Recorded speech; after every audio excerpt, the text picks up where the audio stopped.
We declare our right on this earth to be a man, to be a human being, to be respected as a human being, to be given the rights of a human being in this society, on this earth, in this day, which we intend to bring into existence by any means necessary.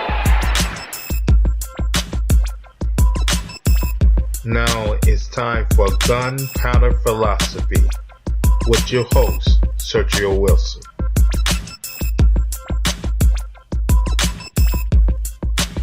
He actually steals 9 lives, and then America takes him to Burger King.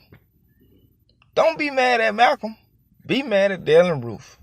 Ladies and gentlemen, thank you for tuning in, and welcome to the Gunpowder Philosophy Show.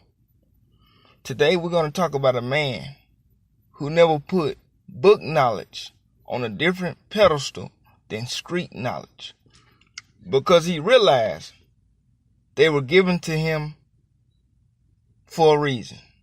They were given to him by God simultaneously. So why differentiate the two? We're going to talk about today a man that was born in Omaha, Nebraska, but later relocated to the mean streets of Harlem. We're going to talk about the Malcolm X complex.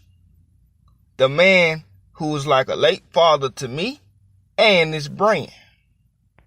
You know, you got to understand who Malcolm was. He embodies what black manhood is all about. Being a man of your word, being honest, being courageous, being there for the children. He embodies all of that. And I think black men as a whole should start to reflect and resemble that. You know, just because you're black and just because you're involved in the struggle, or maybe you're not. Maybe you go to church, maybe you don't. But nowhere has it ever said in the book of black manhood that you had to be a punk, that you had to be a bitch, that you had to be passive. Today, I want to give you a full review of this man in a proper context, because people assume that, you know, he was violent. Malcolm wasn't violent. People assume that he was crazy. He was not crazy. He was not a racist. They do a good job of humanizing Dr. King, but a horrible job while they dehumanize Malcolm X, because see, they was one and the same. They just had different philosophies. I say they was one and the same because they wanted the same thing. Full freedom for black people. Martin Luther King wanted equality. Malcolm X knew better. He didn't want to be equal to a society or to a government that he knew he was morally superior than. And see, you could look at it in many different ways, but you can't lie and say that Malcolm in his time was not superior than just American culture. I mean, look what they were doing to black people. The man, when he stood behind the podium, he didn't have to lie. You can call him and scream. You can call him a lot of things. But one thing about Malcolm, he did not have to lie to you. He'll look you dead in your eyes and tell you the motherfucking truth. And I think that's what black manhood is all about. Being able to identify truth, point it out, and then do something about it. That's what he embodied. You want to look at black manhood? You need to look no further. This is the quintessence. This is the perfect example of what he was all about. Today I want to also talk about how much of his philosophy and legacy did the world actually keep. How much of that did they actually keep? While you pointing him out, while you laughing at him. We get all, whether you're black or white, you get only a fool wouldn't take something Malcolm said. Only a fool would not take something that Malcolm said and use it to their benefit. Only a fool would do that. Like if Hitler said something that benefited me, guess who I'm listening to for today? And a lot of Jews might not like that. But it's the truth. The truth is the truth. The broken clock could be right twice a day kind of theory. See, that's what Malcolm X was about. He was a visionary. He could think outside the box. See, while everybody else was talking about being passive and all this passive-aggressive crap that they was throwing around, Malcolm was the only one, or one of the only ones that said, hey, you hit them back right. And I don't give a damn if we get our ass whooped. But you ain't finna be sitting up here hitting on me. See, he was the first man that told black people, hey, you need to hit that motherfucker back. It's because of Malcolm that hip-hop, early hip-hop, had its punch, had its potency. You could knock somebody out with some early hip-hop. On through the 90s. After the early 2000s, 2010, that's when it started to get soft. That generation. But anything before then, just about early 2000s, 90s, the whole 90s, hip-hop had that stinger, that thug life, that baby, all that flavor. I can accredit it personally to Malcolm X. Because who else taught black men to come out of their shell? Who else taught black men it's okay to touch your opponent a little bit? When you more intelligent than your opponent, all he can do is kill you. But see, he can kill the body. He can't kill the mind. And Malcolm knew that. Malcolm knew he was going to leave a legacy here. Malcolm knew that somebody had to stand up. Somebody had to be dead. D-A-D. Dad. That's what he was. That's what he was to me. And that's what I think he was to black people, whether they give him his credit or not. Because the aggressiveness, it was there before Malcolm X, but he put it into words. He categorized it in a way that nobody else could. A way that nobody else could. So when I think about it, I want to think about how much of his philosophy did we actually keep. All right, let's dive in. By any means necessary. And it is my belief that we only hold true to this creed by any means necessary only when it comes to money. You'll rob somebody, you kill somebody, you do anything you need to do to get that money. But what would you do to show your brother love? What would you do to go out of your way for somebody? What would you do to help a stranger across the street? What would you do?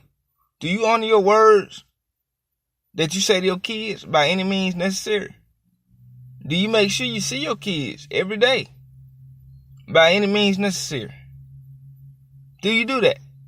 Because see, everybody wanted to take the violence of what somebody said or the wrong of what somebody said and just use that shit. But see, that ain't what it's about in gunpowder philosophy. Because we understand that words have double meaning. We're not illiterate. We're not dumb. We read books. We read literature. We read all this shit. Because as an audience and as a radio host, I understand, hey, we're not dumb here. That's why we're going to dissect some shit that Kanye said one episode. We're going to dive into some shit Martin Luther King said another episode. Tupac said another episode. Malcolm X another episode. Because these men need to be properly indexed into our brains. They need to be properly indexed.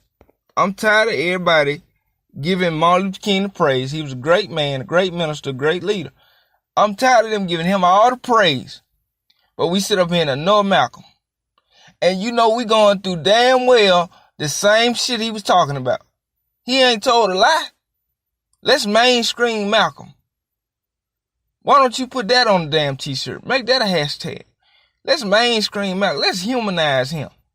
Since they get to humanize who the fuck they want. White people, they will take a figure and humanize whoever they like. They will humanize the boogeyman. They will humanize anybody. White people just got this thing about them. If they like you, you will be humanized. No matter what kind of immoral bullshit you did. Marilyn Monroe, she was a hoe. Now she on every t-shirt in the goddamn mall. What did she do? You know what? White people took her, said she was good.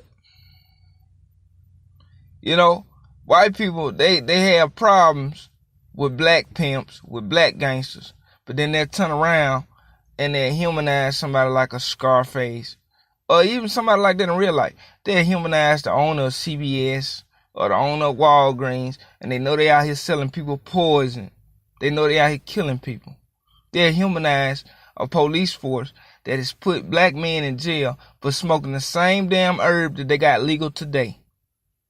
They will try to humanize and tell her, oh, police officers ain't bad. No, individual police ain't bad. But when you put on that uniform, you part of the collective, baby. Whether you know it or not. Just like when we put on black skin, oh damn, you can't take it off. So yeah, just like when we go outside and we be black and we get lumped together, no matter what we do, oh, police, they in the same boat.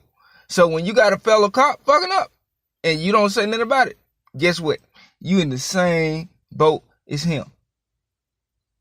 If 10 of y'all see something go wrong and don't one of y'all say nothing, the whole police force is full of shit. And that's just off of 10 men.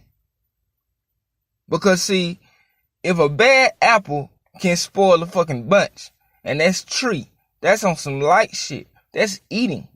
That's on the tree. If an apple can spoil a bunch, what the fuck can a rotten police officer do to society?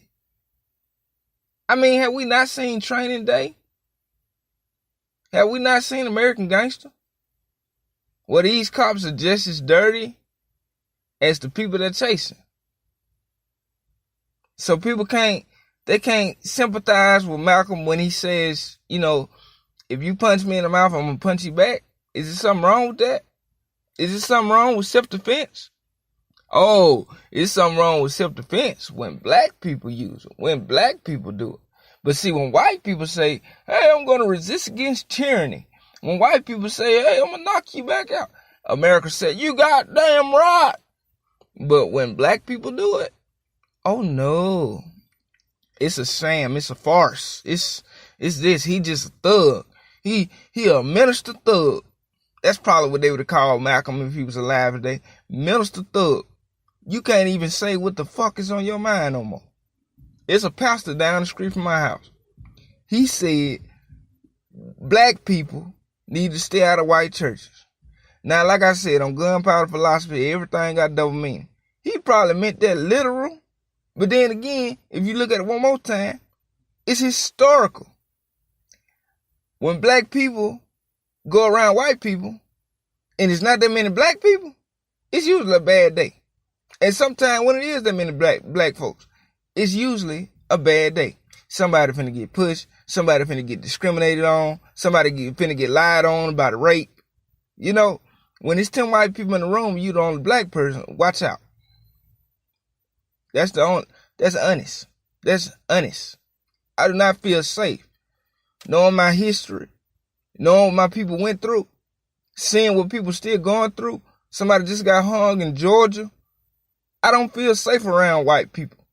No more than I feel safe in my black neighborhood because we got crime here too. So no matter where I go, whether I'm in my own community or whether I'm in a white community, I don't feel safe. And that's fucked up. But you know what? That's why they created the Second Amendment. And it does not matter that the Second Amendment was so-called not intended for black people. That don't matter. The feminist movement wasn't intended for black people, but you still do that. Voting wasn't intended for black people, but you still want to do that. You know, them legalizing weed, that wasn't for black people. That's for white hippies that don't want to get arrested and they got scoliosis and shit. So, since we want to whiten everything up and say, oh, the Second Amendment is for white people. All right, believe what you want to believe, bro. But see, you might as well leave this country. But see, I'm not leaving because I know what my ancestors fought and what they died for. And I got a right to be here. Just like any white person, they got a right to be here. But you ain't going to tell me to go back to my country because I'm going to be like, I'm going to go when you find your tribe and we're going to get on the goddamn boat together. All right? So you want me to leave this country? You find your tribe and I'm gonna find mine. We gonna dip together, all right? So you can't tell me to go no goddamn well. Because last I checked, none of us are natives. Don't none of us live here for real. We just rented the motherfucker and we took it over. As a matter of fact, in slaves case, we were brought over, we were forced over here. So you're not gonna force me over here and then tell me to leave. That ain't gonna happen. I'm enjoying the party now, bitch. I'm having a good time. You don't drag me out my goddamn house. And now I'm in America, one of the best countries on earth. With problems, I might add. A whole lot of problems. And that's why I'm here to bitch. But yeah, man, I got my fucking rights. You got your rights. But what you ain't gonna do is tell me how, when, and where to invoke mine. Because at the end of the day, I'm black and I'm an American citizen. I can use either one of those against your ass because the historical context. You shouldn't have did black people the way you did them. And now I'm in America, you got to deal with me. I ain't going nowhere. My voice, my channel, is not going anywhere. So let me tell you something. We just going to have to respect each other. That's what it's going to have to boil down to. But in order for the white man to respect the black man must first become a man. The black man must first stop living with his mama. The black man must first take care of his woman, take care of his child, at any level. And I ain't saying you got to be rich. I ain't saying you got to be poor doing this. You can be any level you want to. But first, as a man, rule number one, I think it is you should take care of yourself and then take care of your own. It don't matter how much you get paid. If you got enough to move out and take care of your family that you started, then hey, hopefully you haven't started multiple, but I know a lot of people have. But it come a time in every man's life where he got to boss up. Just like it come a time in every man's life where he should realize this government is not for him. It was never for him, and it's not going to be for him.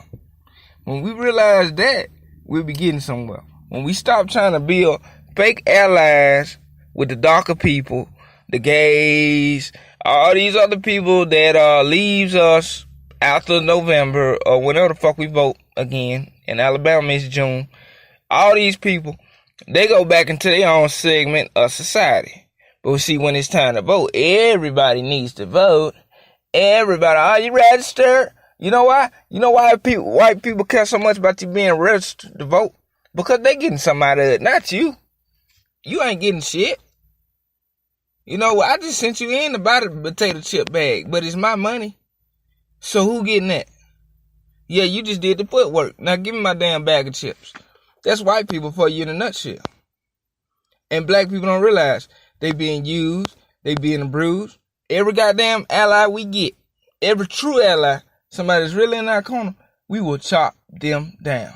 Somebody who ready to go to the table and make negotiations. Even if not in practice, in attitude. And their attitude is like, hey, I'm willing to move to the other side if it grants me something. Let me tell you some of the black people that understand quid pro quo. Malcolm X, Killer Mike, Kanye, because he put that America Great Again hat on, which y'all say, the man said out of his own mouth, it's supposed to mean something else. He said, when I put this hat on, somebody gonna get scared. He said, that's gonna evoke a conversation. He said, look, I don't like Trump, his policies, but if I get to know the person, maybe I can get in and maybe we can affect change. He realized change comes from the inside, not from the outside bitching.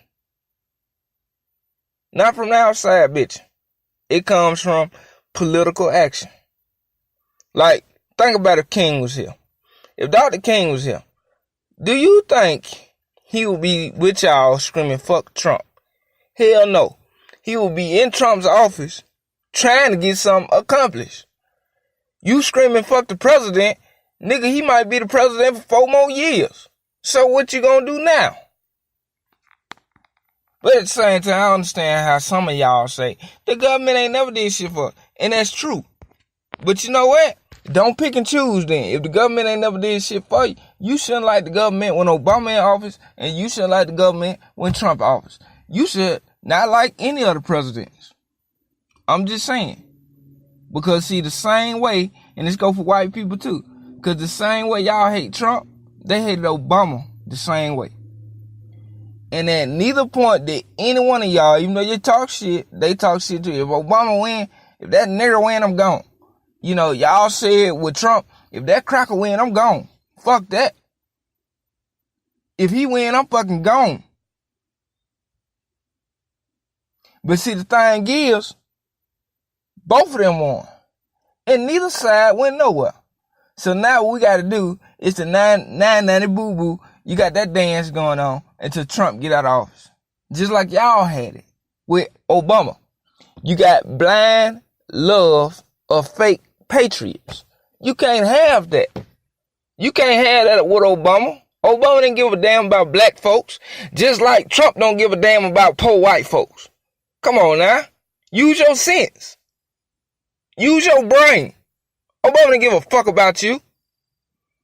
He, I saw yesterday he spent $242 million and gave that shit to 12 different Indian tribes. He gave them money. He gave them damn $5 Indians and all this other shit. He gave them money. He gave them money. He gave the Indians money. He gave black people, let it register, and white people too, they say, oh, black people shouldn't have reparations. Whatever. All right. He gave Indians money. I'm just saying. I'm not saying Indians didn't ride for Obama, whatever. But I saw more weaves, I saw more low haircuts that supported Obama than some dude in a teepee. I'm just saying. I saw more saggy pants, more strong black men. I'm gonna mix them all in there. More strong black women. Some of everybody that was black was supporting Obama. It don't matter where you came from, what you class. We all went in for Obama. But this motherfucker gave Indians some money, and he didn't cut you no check. But you okay with that because you so docile. You been taught that black people don't need reparations because it's racist. How the fuck is racist and they been slapping us? How the fuck is racist and white people been kicking our ass since we been over here? Can we not get on top?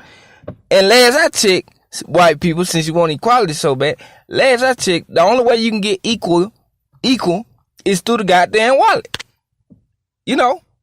Just like white women who said that they wanted to break away their husband. They want to break off from their husband because they won't make no money.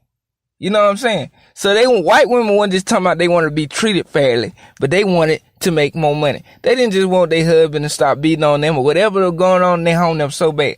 That war between women and men, when that shit happened, about that amendment, shit, I forgot. One of those amendments, I think the 19th or something with the women. I forgot which one it was. Forgot. Sorry. But whatever amendment that was that got passed with the women, that shit, it was about money. It was about money. Every great battle in this country is about money. So why are you fighting a racism battle and make it about your feelings? If you being discriminated against, if you being put out your own restaurants, if you being shot, it's time for you to get paid. Because see, when white people get put out of somewhere, when white people die, when white people get divorced, whenever white people go through some kind of tragedy, it's some money attached to that. So don't you let no white person tell you that you don't deserve no reparations. Because every time you go through some white people, you get some goddamn money. That's all you about. You sue somebody. You partner with somebody. But see, we didn't have the resources to start off where you started. We started behind you with an ankle bracelet, with a leg chopped off. That's where we started at in this country. If this country, you like, it's a race in the American dream. The American dream was damn slaves. That's who built America. Let's be for real. That's who built America. But I think I'm going off course, and that might be another show. So I'm finna dive back into it. Moving on.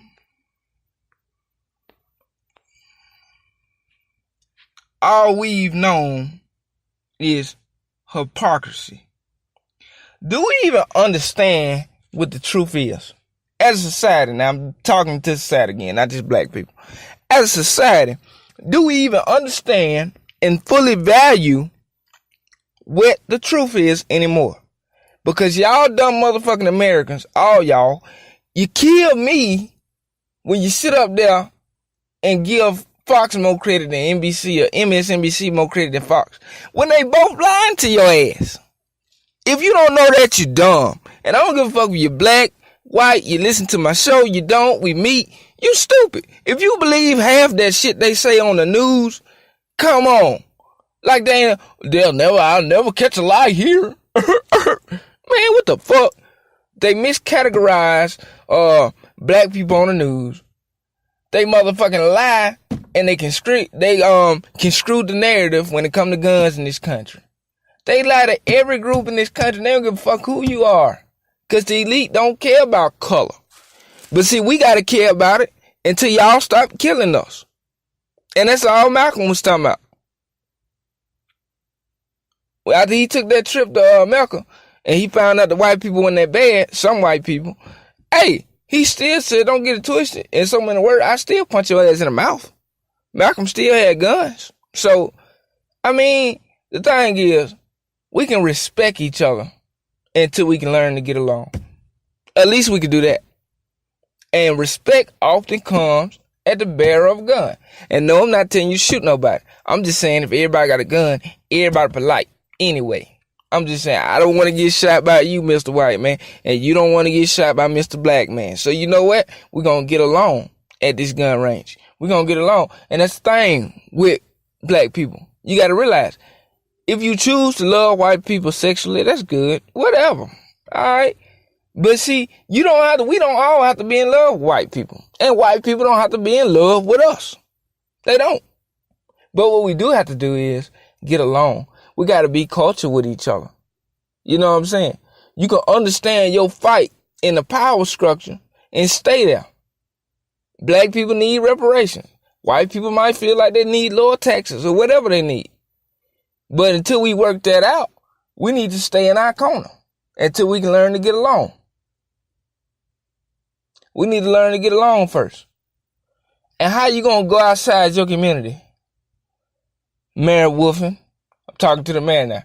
He sat up there and said something to that pastor that said that shit about white people. He said something to the pastor. But see, when people get killed so much in Birmingham, he don't release no press conference every time somebody die. So I'm just saying, you respond to words, but when people out here dying, what are you doing? So you worried about a damn word? I mean, for real, that's what you worried about if black people love white people? Hell, according to the hood maps, black people don't even love black people. So how the fuck we gonna love somebody white? I'm being for real now. You can say white, and I'm not saying be bigoted. I help old white lady. Listen, I help old white people cross the street. I ain't saying that. What I'm saying is, you gotta learn how to love yourself first. I cannot go outside my house and love another family and be like, fuck my daughter I got. What kind of man would I be? If I go cross town, and some men do this, but they love another family and have their own family at home that they ain't doing shit for. But you love another man's family. Why? Because his ex-wife got a nice ass and you want her. All right. But see, your dumb ass, you deserted your own child and you don't even know that. So a lot of times you got to show self-love. And black people, don't let white people fool you into thinking that self-love is bad. Because white people love themselves. Oh, they motherfucking love it. White people love being white. And that's okay. Because why can't black people love being black? That's what Malcolm was about, baby. He went about to disrespect you. As much they want to call Malcolm X a racist, I never seen him reach across the counter and slap a white person. It just didn't happen that way. And if we think it did, we have no common sense. We have lost. We have been plugged in into this program called society. We want to microwave our food.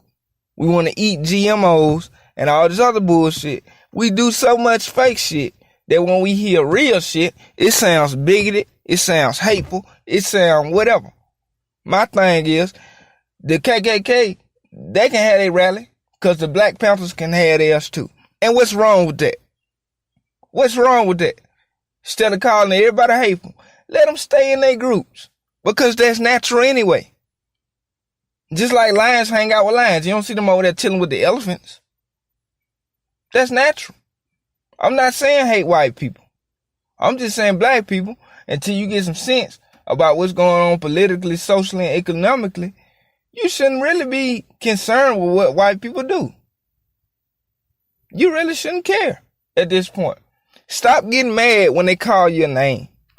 Don't even get mad, because see, you wasting energy on what you could be using to solve the problem.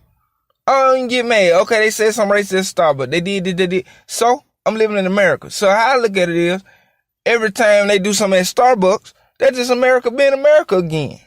That's all. It don't shock me. I'm still living here. And I ain't saying we should lay down and accept it. I'm saying sometimes you got to get slapped in order to deliver a punch. You got to let a slap come through. So you know what? If they slapping you, that's fine. But you need to be balling your fists up and get ready to make a punch. Hit their ass economically. Do something besides just boycott. Do something else. And keep building on that shit. That's all you got to do. And I start off, every black person I see, I show them love. And if they want to talk, I give them a conversation. Nothing wrong with that. I get drunk. I like to tell black people about their gun rights. There's nothing wrong with that. White people do it. And stop thinking white people are superior to you. Money-wise, they might have more money, but morally, they are not superior to black people. So I don't really care what they say out of their mouth. It don't really bother me. You know? It don't really bother me at all.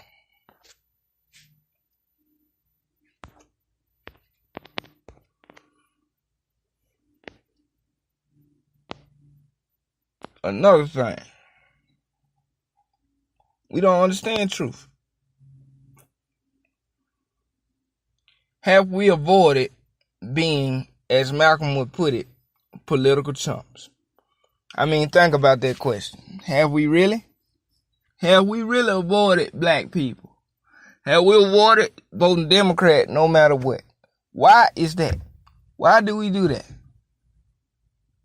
I'm just saying, I know some people gonna get mad. They might say I got shit, but the truth need to be told. If boycott the black church and if boycott the black church and the Democratic Party, if all three of them work simultaneously and they was a good mixture, we'll be free. Cause that's all y'all do. Y'all go to church, you boycott, you vote Democrat. You go to church, you boycott, you vote Democrat. You go to church, you boycott, you vote Democrat. You go to church, you boycott, you vote Democrat. You go to church, you vote, and you, shit. You go to church, you vote Democrat. Why is that? Why you go to church? Why do you have to vote Democrat?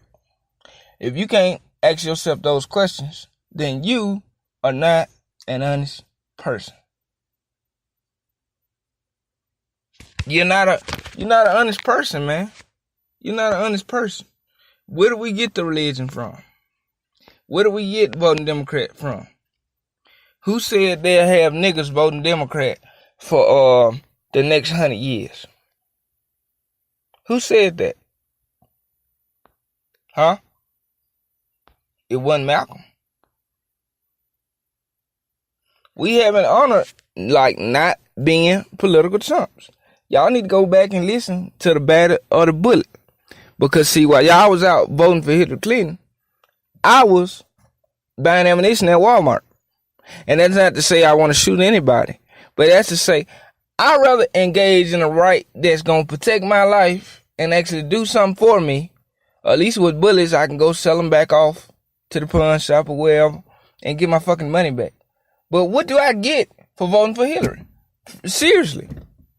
If I go and I buy me a Glock 19 right now, it might be the dumbest money move that I made in like this year probably.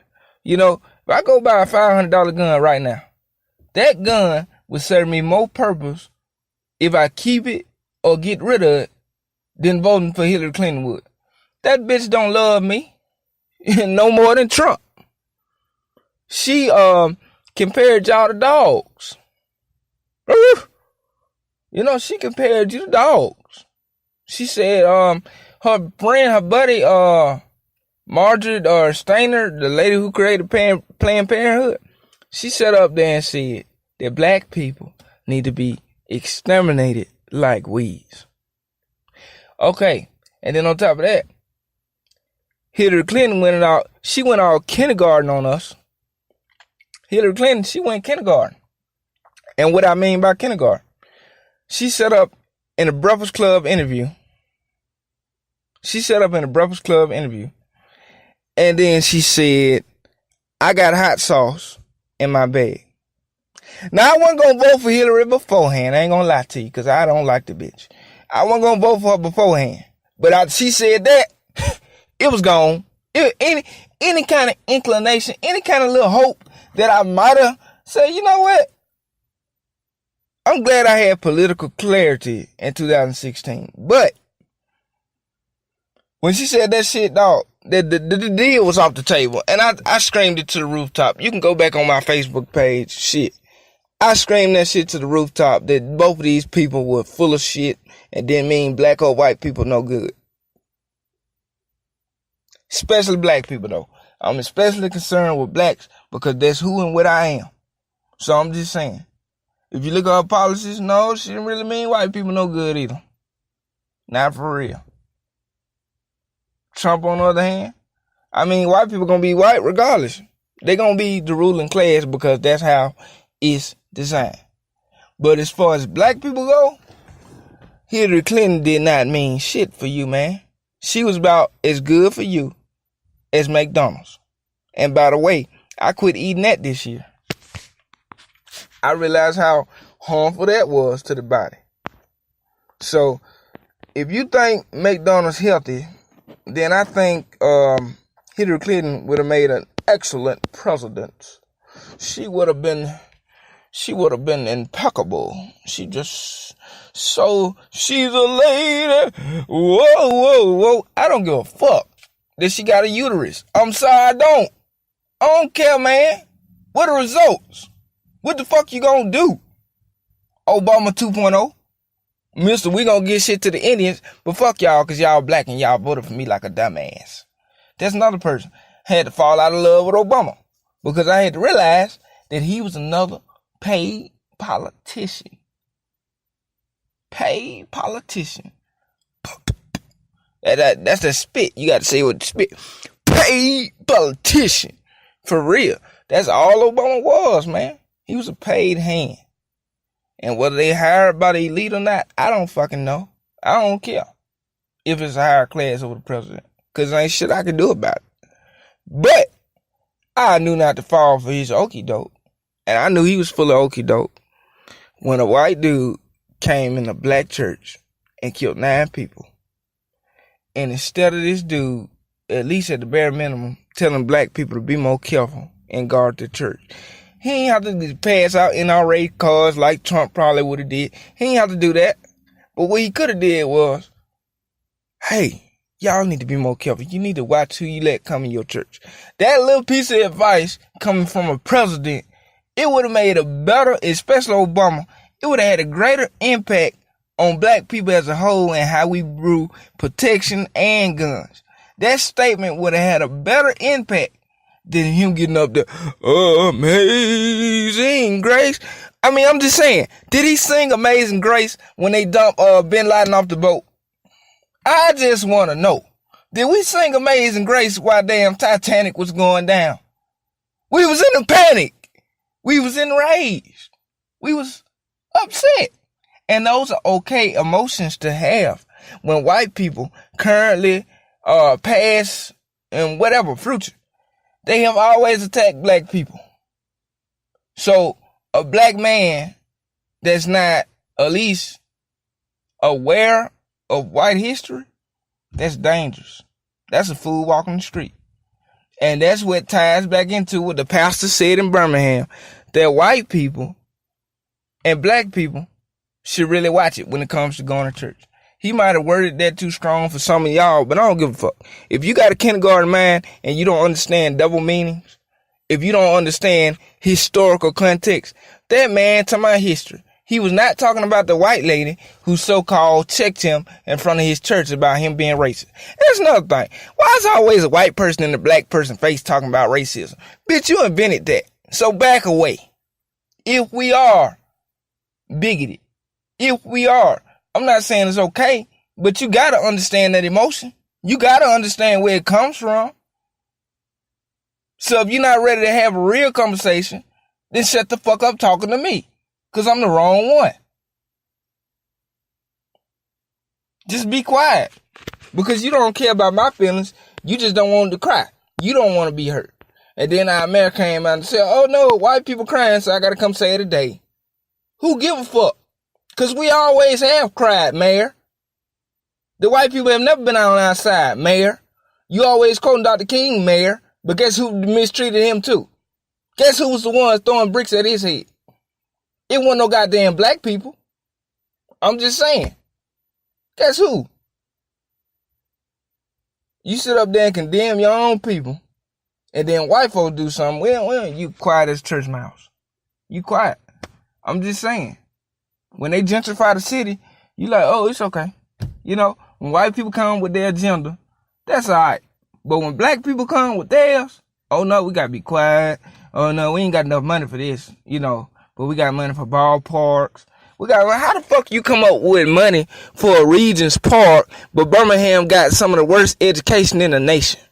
How you come up with money for a goddamn park? There no goddamn black people watch no goddamn baseball like that.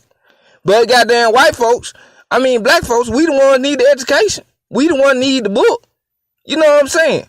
We the ones need the book. We need the book. Why you talking about a ball? Every damn black person, they want to talk about a ball. They want to talk about all kind of other shit. Entertainment, what's going on TV, this, that, or the other. What you need is a book. You know what I buy my child for Christmas? More than toys. You know what I buy her for the year? She get fucking books. Anybody that know me, they'll tell you my motherfucking daughter's sharp. Before she get a ball, she be getting a book. Before she get some dancing shoes or whatever it is she want, she'll get a book. We go to the bookstore. She knew her way around the bookstore before she knew her way around Toys R Us. God bless the dead. But for real, she knew her way around the bookstore. She knew her way around Books and Me before she knew her way around Walmart. So yeah, there's that. So the mayor's telling you once again that, white tears are more important than black problems. That's my problem with the man. I like the guy. I voted for the guy. But see, the thing is, it seemed like he leaned to one side a little bit too much. A little bit too much. And that's one thing we all picked up. And that's not a slight against white people, because once again, I'm not looking for white people or white government to assist me for too much longer. I'm not in it. I'm not in it for white approval, man. I used to care about what I said. I used to care about how I made people feel, but I'm 25 now. I'm growing up. And I'm realizing a lot of truths and realities for what they really are. And I'm sorry if they make other people feel bad or make other people feel this way or that way. We all have feelings we got to work through. But you got to remember, before you talk about your feelings, white people, black folks came in this country with their feelings already hurt. Before you talk about your feelings, black people came over here with hurt feelings. For real, we did. We came over here with damaged pride. We came over here with dead babies. We came over here with so much shit. So much shit that you don't understand. But then want to tell us how to feel. I think I call that cognitive dissonance. That's when two ideas try to occupy the same space. That's what a lot of white people and black people go through. They go through cognitive dissonance. Because see, the history. You know why black people are the way they are. You just rather ignore it because ignoring it is more convenient. Ignoring it is easier for you. It makes you sleep at night. Well, I don't give a fuck what makes you sleep at night because I be awake most nights. Thinking about this country. Thinking about my life. That's all I do, man. Because it's scary out here. And it's sad. In 2018, it's actually scary to be a black man. For real. It's scary to wake up in your own skin and you be like, oh shit, white people. Oh shit. Everywhere you go. I don't feel safe. I don't feel safe. I don't trust white people. No more than I trust black people who mean me harm. I don't. You know? Moving on. I want to talk about the power of black fatherhood and black manhood. Now, we already talked about manhood, so I can pretty much brush that off to the side. But with fatherhood, if you are not a good father and you have children, you are not a good man. I say it again. If you are a father, if you are a dad, and you don't take care of your kids, you ain't a good man. Period. I don't care how you real, how you in the streets, how you this, how you that, whatever. I don't care. You could be the manliest man. You can lift weights, you can go to work, you can do whatever. You got kids, and you are currently turned on them, or you have ever turned on your kids, you're a coward. Bar none. A horrible father is a horrible man. Cause see, even if you don't have kids, and I'm gonna look at it this way too. Even if you don't have kids, and you're an older fella, and you see your sister kids don't have no dad, but you don't do shit about it. You don't help her none. You know what I'm saying? If you made it all the way to be a elder, and you don't give wisdom to the youth in your community, I don't care that you didn't have kids. What are you doing for other people's kids? That's one thing I noticed about myself.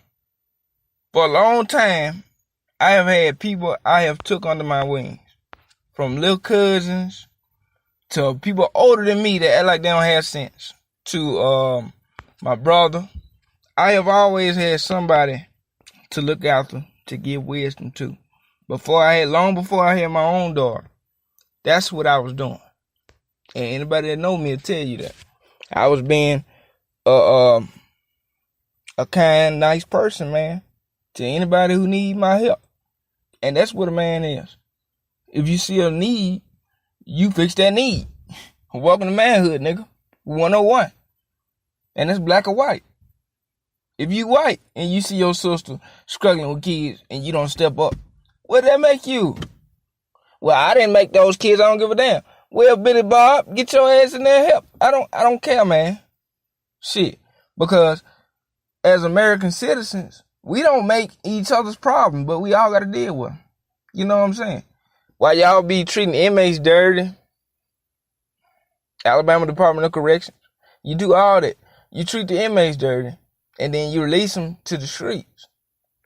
And you expect them to be productive citizens. I'm not going to tell you who I work for, but I talked to an inmate, and he told me he has not had fruit in 13, he been in jail 13 years. He told me he has not had fruit in 13 years. That is inhumane. And for those of you that still listening but think I'm a tad bit racist, this was a white guy. He ain't had fruit in 13 years. Black people I talk to, they haven't had certain needs met like since they've been in prison. And society has shunned them. Society has forgotten about them. But when those men come out of jail, what do you think gonna happen? You think they just gonna spring up, want to get a job? You think they gonna love everybody, be peaceful? No, they gonna rob people, because them same people, they didn't get a fuck given about them while they was in jail. And though they might have caused themselves to get there, or maybe not, because many men are locked up, especially black men, many men are locked up, and they haven't done anything to deserve to go to jail. So think about that for a minute. Think about you in jail. You getting treated like shit. You went on a felonious case or a felonious charge, and they brought you down under. So now you out of prison. What are you supposed to be? Happy? Are you supposed to be... And I'm not making excuses for their behavior at all. At all. But see, you got to understand the psychology and why they are the way they are. Get out your feelings for a minute, because I'm telling you this for a reason. It's not about like what they did to go to jail. It's about when they get in jail, do they get the proper care they need? Because see, if you take care of the inmate, I think the inmate would then get out and take care of society. He would have no choice but to be positive, because he was shown, I ain't saying like if they acting up, they shouldn't face additional punishment. I'm not saying like if they bad people in jail or they just did something heinous that you deserve to treat them like the world. That ain't what I'm saying. What I'm saying is, it's grown men and women in prison who ain't been properly rehabilitated. They ain't been properly fathered. They never been properly raised. So you expect them to get out and then get a grip and get a job, because that's what American culture is about. That's what, just because it's that, don't mean you can adapt.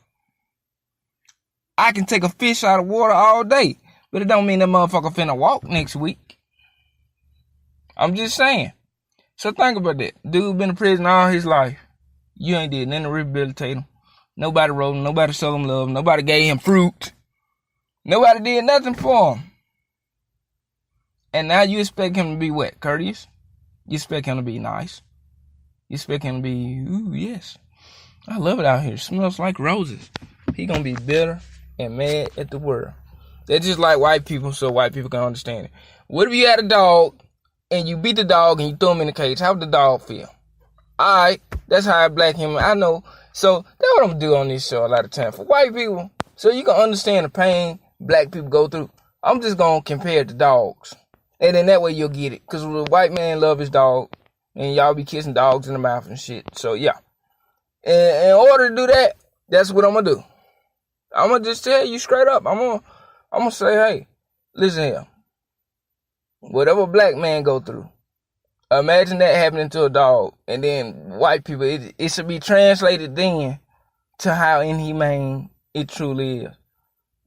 If you don't get why slavery was so bad and why black people were still affected by slavery years later, put your dogs in slavery and then have them produce more dogs. And see, don't they come out with all kind of birth defects and abnormalities and all kind of other shit. You know, do something harmful to your dog. And I'm not advocating animal cruelty either. Don't actually do this. I'm just saying, like, it's a metaphor. What you wouldn't do to your dog, you shouldn't do to another human. Whether they black or white, whether they Mexican, Indian, whoever they are. But I'm just keeping it to you real like that. I'm not a killer. I'm not none of that. But I understand the power of words, the power of metaphors. So a lot of times when I talk, it shouldn't even be taken personally. Or it can if you want to, because I really don't give a fuck. But, yeah, I'm just telling you. A lot of shit I say is metaphorically speaking. So if you don't got a sense of humor, if you don't understand double meaning, you probably shouldn't be tuned in. But thank you for tuning in anyway. Moving on. Malcolm did with plain English what black people attempt to do with clothing. What do black people attempt to do with clothing that Malcolm X did with his diction? Black people like to go to the mall. They like to go to the club. They like to dress. They like to look fly.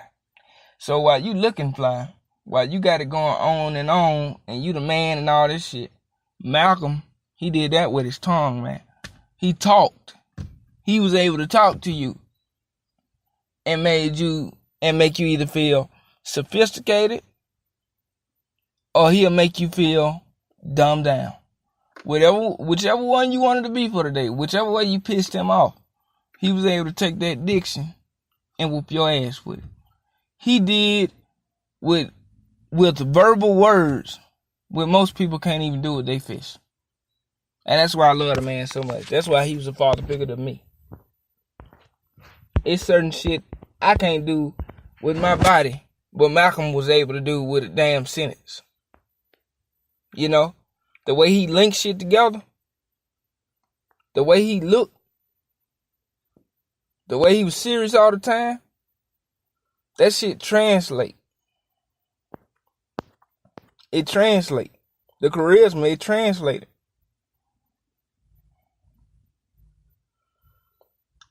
And I'm finna wrap this up because this has been a long show so far. But before I do that, I'm finna get to the last point. I am Malcolm X.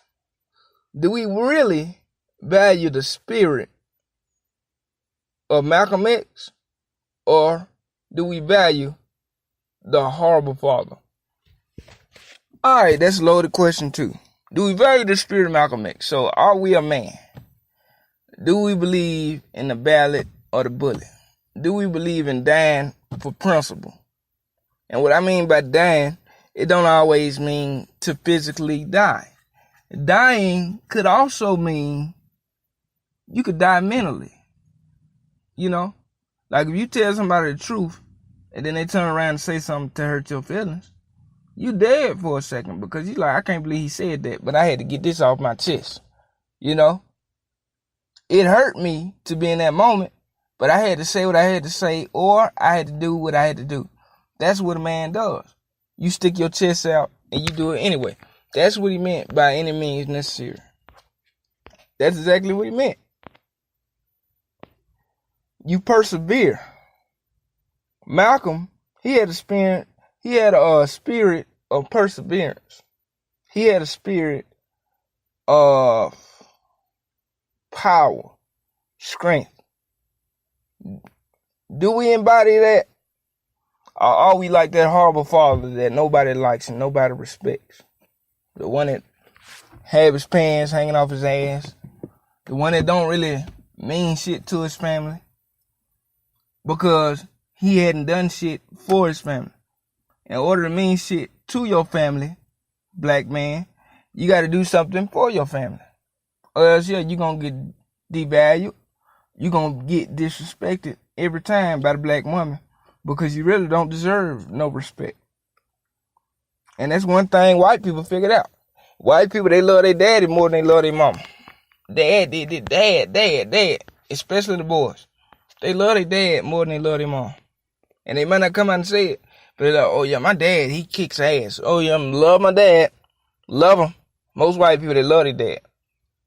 But see, we don't love ours because of what the slave codes and the Willie Lynch letter, all that shit played a part.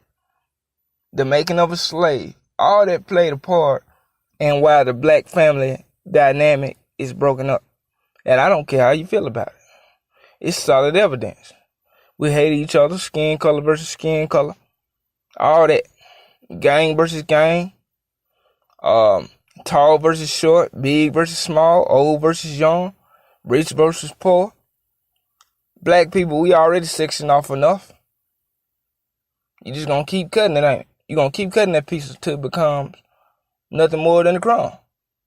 You just gonna keep cutting it. It's gonna be multiple crumbs. And when a piece of multiple crumbs, you throw it away. Because don't nobody want no broken up ass piece. And that's what happened with the black race. We cut. Oh, I'm a Muslim. Oh, I'm a Christian. I'm a this. I'm a that. Oh yeah, fuck you. Everybody cut. Everybody broken off. And y'all think it's so cool. You think it's so cool to be independent. Them white people that are fighting for women's rights, they ain't really want independence. They just want more money. Because they ain't break up with their husbands. The white woman, she ain't really like, for real. She still benefits. Whenever the white man die, the white lady finna get some kind of money. whether it's through insurance, whether it's through a business he left of some sort. So don't never let nobody tell you that the man position in the household ain't important, because it is. Because if the man position in the household was not important, they wouldn't value the founding fathers so much. Don't they call them the fathers of the country? They the fathers.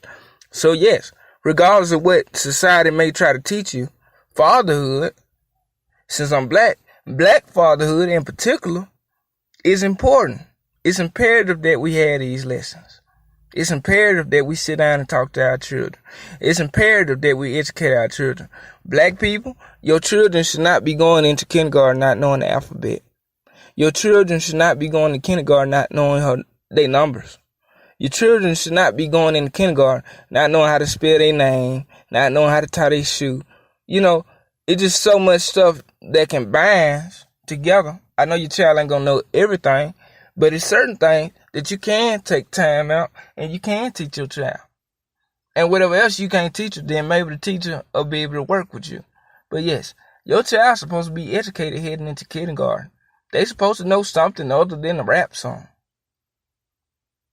But see, that's why as a black man, we got to make sure we in these households. Because we let these females do it. All they're going to care about is their hair and their nails. They ain't really going to care about what the child does. And you want to know evidence? Look at what's going on. Black man, you ain't in the house. Who educating the child? Nobody. Nobody for real. Now, black education has gone up, but it's nowhere near where it should be. And black people in particular, Birmingham City schools, you can't sit there and blame a school system or blame any of that shit if you don't sit up there and work with your child. Even if it is the school system's fault, the overall problem, it looks like it's your fault when you don't send your child to school prepared.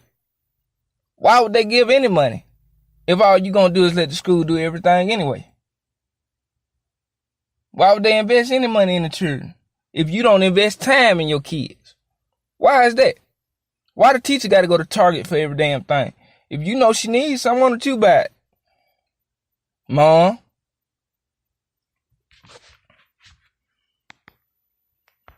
For real. If the bartender ran out of liquor, you'll see to it that that bartender gets some more. So why you won't sit there and do the same thing for the damn teacher? For real. You sit there till the bartender go get some more. They go to the store, come back. Your drunk ass will still be at the bar waiting on the alcohol. So why you can't have the same determination for your child? If your weed man ran out of weed, you'll be like, bro, call me when you get some more. You know, or you'll go find some. So just like you'll go find some weed when your weed man run out, you need to go find some supplies when your teacher run out. When your teacher run out of supplies, you go find it. If she tell you she needs something, if it ain't that much, you buy it. Buy that shit, man. Be a chaperone. Do something. Be a crossing guard.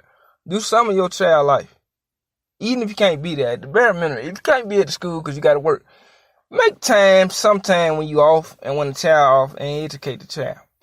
If you do that, we'll work wonders if you take time out with your own child. It's a damn shame these kids, they go into kindergarten not knowing shit. They go into kindergarten behind.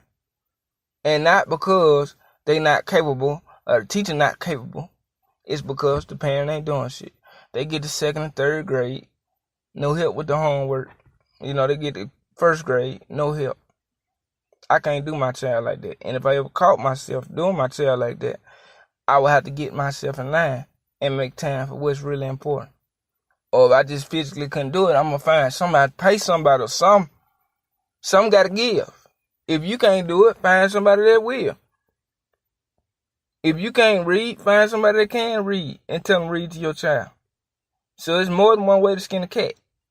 If you really want that bitch ball. So you got to remember that on gun powder philosophy. And I want to leave you with this before I close. A horrible father, if he has kids, in the spirit of Malcolm X, is a horrible man. Thank you very much. This is Sergio Wilson, and this has been the Gunpowder Philosophy Show.